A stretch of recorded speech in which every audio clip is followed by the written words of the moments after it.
A few weeks ago, Shondra Durrant and Keliah published a video about Black History Month with the help of their friend Sarah Steadman. Before you watch this interview with the video's creators, go to the link below this video and watch their video. I was lucky enough to sit down on Zoom with Keliah, Shondra Durrant, and Sarah Steadman, and we talked about the video, what changes they want to see in their local school, and how they want allies in the Barrie community to partner together in the fight against anti-Black racism.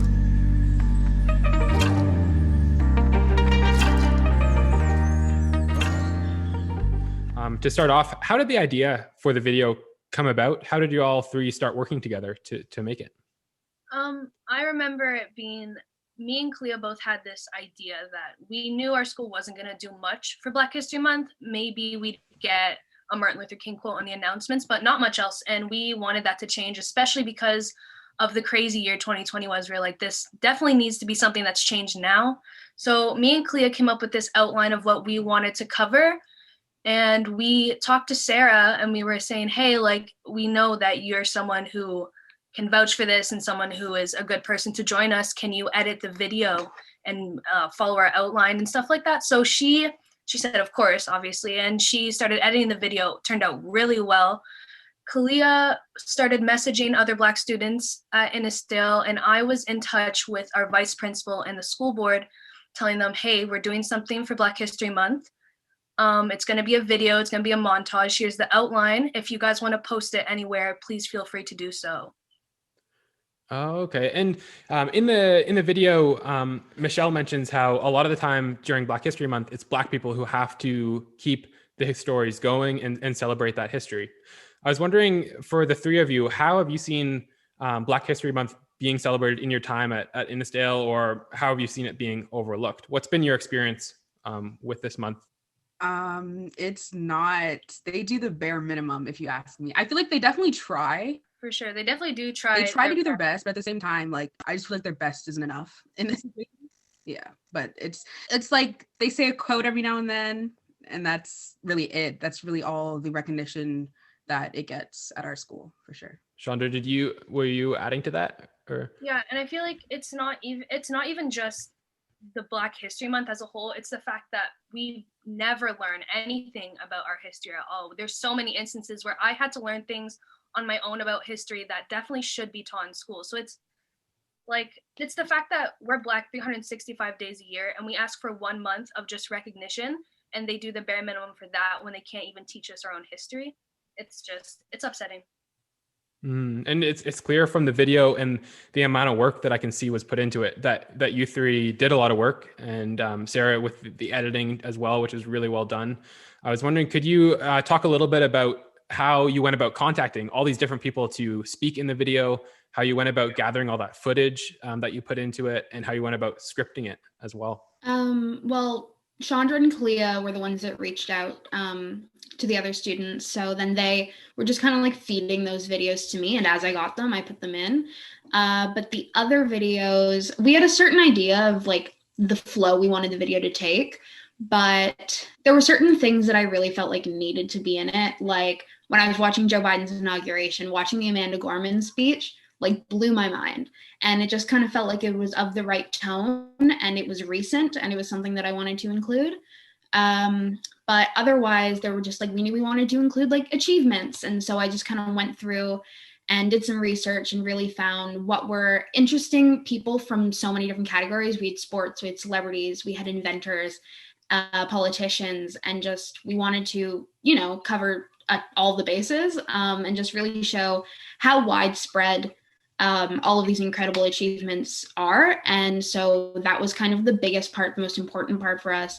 And then obviously like the pictures and the clips of Black history, just kind of, again, like covering everything, showing that like they've had a rough time and it's important to recognize that. But then again, back to the end with the achievements, despite everything that they've had to go through, it's incredible to see everything that they've done. And so, yeah, just kind of trying to cover as many bases as possible and getting videos and clips from different sources. And Shondra and Keliah, when you were scripting the video and also reaching out to other students for their experiences, could you talk a little bit about how that kind of came together?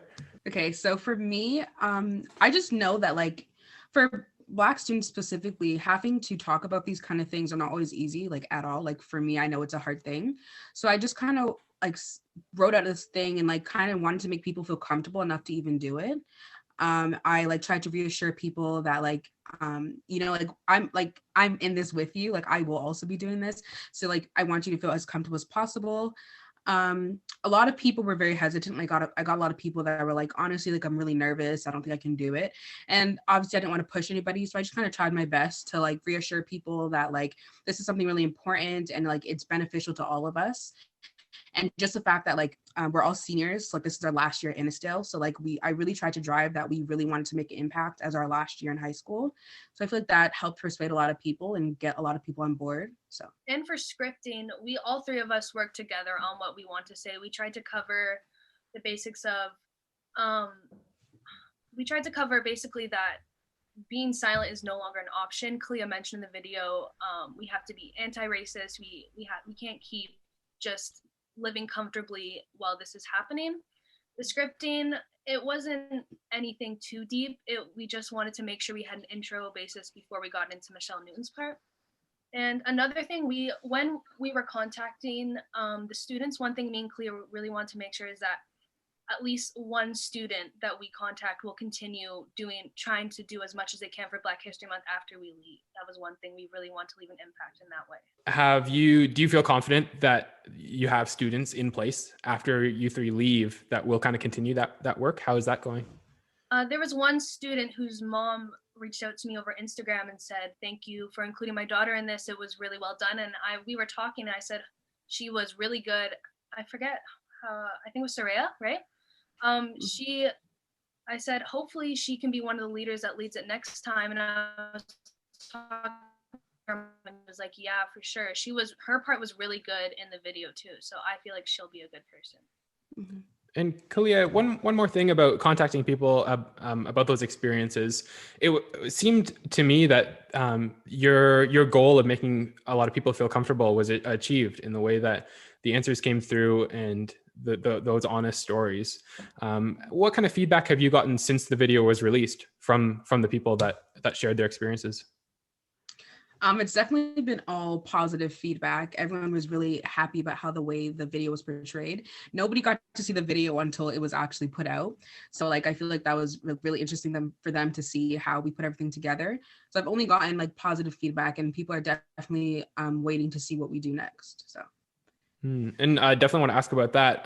But first, one line really stuck out to me. And Michelle Newton mentioned that many times white people seem to need comfort or assurances from Black people when they act in racist ways or engage in systems of oppression. And I wanted to ask Shondra and Keliah, how have you seen that play out? I feel like a lot of the time people need to be, how do I put this? So many things happen at our school and in our community that are microaggressions and are racist, and they get sympathy back that they need to grow, that they need to learn. But at this age and at this point, you can't expect people to be so forgiving when it's detrimental to other people's well-being. So I feel like having this mentality of it's okay, I just still need to grow. And if you keep having that mentality, you're never really going to grow. You have to acknowledge that what you're doing is wrong. You have to acknowledge when the systems that you are in uphold white supremacy. You have to know these things so you can better change them in any way you can. Yeah. Mm-hmm. For sure. And I also feel like the whole idea of like being uncomfortable, it's like, if it's making you uncomfortable, like it should make you uncomfortable. Like there's an issue going on, you should be uncomfortable. If you're not uncomfortable, I'd be worried. And it's also just like that 5 minutes of uncomfortable that you're feeling is how I and almost every other Black person I know feels every single day. So like it's life at this point, and I feel like you should feel uncomfortable, and that's just how it is now. This video has like over 8,500 views on Instagram at least. So much positive feedback. And I talked a little bit about the feedback from people that were in it, the Black students who shared their perspectives, but I wanted to talk about the feedback from white people, from allies within the American community or people that have seen it. What was that response like? I feel like a lot of my audience that were older and white came from when Making Change reposted my video. A lot of people there came on and they DM'd me and they said, this is really amazing. I got nothing but positive feedback from everyone. They all were really kind. They all said this, a lot of people said this opened my eyes, like I need to do better. I'm going to self-reflect, and that was just the main goal. So it was just amazing. And as far as, I don't know if it would be called like feedback, but action from your school. You mentioned that you contacted teachers, the school board. Do you think anything will change in terms of how Black history is taught in school, or how Black History Month is celebrated? I really hope so. I can't but feel like this might just be a recycled video that they might throw in every year now because someone else finally did the work for them. But I hope that I can't put high expectations on the school board to do something. I have to put more expectation on other Black students in the community that might want to do something, because I know that they want their stories told. So when I messaged the vice principal, he put it on the Innisdale school website. He's been talking to me about the board wants certain things about the video, people, their names. So I'm sure more is going to happen with it, but I can't say for sure how next Black History Month is going to look without us there. Yeah, and how about for you, Keliah? How do you think, or how do you want the school to change? What do you want them to do better? I definitely want them to try and make, I don't know, like a more impact for this month. Like, I feel like the fact that they don't do anything, recognize that they don't understand how important it is for Black students to have even just a little bit of recognition, or just like, we obviously have a different struggle than a lot of the people that go to our school specifically. So I definitely just want them to try and do more, just pay more attention, definitely reach out to their Black students, ask them what they want. Like, we know what we want. So just ask, just the fact that me and Shondra had to go to them to figure out what we wanted to be done is, I feel like that's unacceptable. I feel like they definitely should have already had stuff in place for Black History Month. Like, we're students, so I definitely feel like they need to do more in that department. And I hope that next year they can definitely pay a bit more attention to the Black students that they have, and specifically ask them, what do you want us to do? What can we do for you? Sarah, in the video, you mentioned the call to be a better ally and to self-reflect on how you are an ally. I was wondering, throughout this process, have you learned anything new about how to be a better ally in the fight against anti-Black racism in Canada? Absolutely. A term that I came to know this year was white savior. And the amount that I've seen white people trying to kind of take the voice from Black people and be a better activist for Black rights than Black people, I think it's so much a matter of stepping back and letting them take the reins, because of course we want to help, and of course we want to do everything that we can, but ultimately we'll never know as much about this topic as they do. And I think it's just so important to listen and learn and just take cues from them. When it's our time to make a move, we'll know, because we'll be called to action. And it's a matter of being ready for that, but not implementing ourselves in places where we might not be needed or overstepping in any way. So really just a matter of I want to be there to help always, but I never want to do too much or make it ever about me or white people. So really just being able to take cues and listen and learn and be a better ally in that way. I wanted to touch on something you said earlier, Keliah, about a lot of the students that you sent questions to were really uncomfortable about being on camera, talking about these really difficult and personal things. Is there anything that you think Canadian media, like places like Barrie Community Media, or the way that our communities operate, is there ways that they can change to make it a safer place to share these experiences, to talk about them, and to work towards change? I feel having representatives, someone to look up to, I don't know if you've seen most of the people who run Barrie, I guess, or the authority here, not a lot of color. So it's like, if we just had people that other people, like students like me, can look up to and see, hey, like they're doing that, like I can do that too. You know, I feel like that would be very comforting and very, like, it would definitely make me feel more willing to want to do something and want to speak up or make a video of myself doing something like this. If I just had more people to look up to that looked like me, at least. Mm-hmm. Well, those are most of the questions I have. I wanted to just finish by leaving the floor open to you, like Keliah and Shondra, especially. Are there things that you want to make sure people know about the video, about your intentions behind it, about the appropriate response to it, especially on the part of people who want to be allies? I just don't want this to be something that's like, oh, I don't want to look racist, I'm going to post this on my story, and that's that. I want them to really watch the video. I want them to self-reflect. I want them to understand what I said.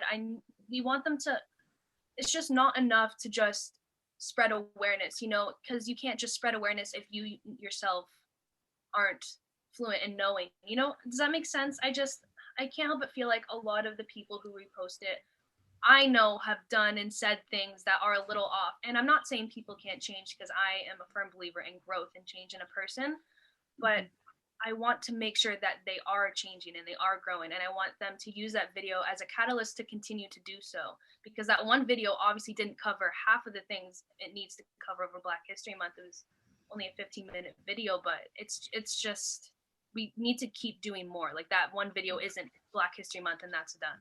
One of the things throughout us making the video, we had a lot of different versions of it, and one of the things was we didn't want it to be a sad story. We didn't want it to be all about civil rights, because that's all we learn in Black history about school. So I wanted it to be a celebration. Like, you shouldn't, when you're trying to learn more about Black history, it's not only the negative, though the negative is really important because that's how we got to where we are today. It's really important to look at the celebration of Black History Month, because it's not a funeral, it's celebration of history. One other thing we were all talking about was, one of the things we wanted to gain from people seeing this video is the education aspect of it, because there's lots of levels of white fragility and low education, things like that. It's really important that the more you know is just all the better. So with that video, it did give a little insight, but definitely, like, just education is everything. So as long as you know more, it'll be better. One thing I've been reading about a little bit about is a lot of the times white people expect Black people to educate them, or expect them to share their experiences and stuff. So I was wondering, how can white people learn more about these issues, learn more about Black History Month, without placing the burden on Black Canadians to dive into their history or educate them? Does that question make sense? Yeah, no, for sure. It's definitely not Black people's obligation to share or teach or tell you anything, really. There's so many different sources, different opportunities that you can go to learn. The internet, books, movies, like there's just so much ways you can learn. Ask another white person who's also learning, like, do it together. There's a lot of opportunities that you can reach out and figure stuff out. And also there's different websites as well, like Making Change. There's organizations in your own community, like, for sure, try and research stuff in your own community. Like, obviously Barrie has Making Change, there's Uplift Black, there's Mosaic Lives, Shaq's World. There's so many different things that you can go and look up and try and find information on, without having to directly make another Black person feel more uncomfortable than they already do by having to tell you about their own experience.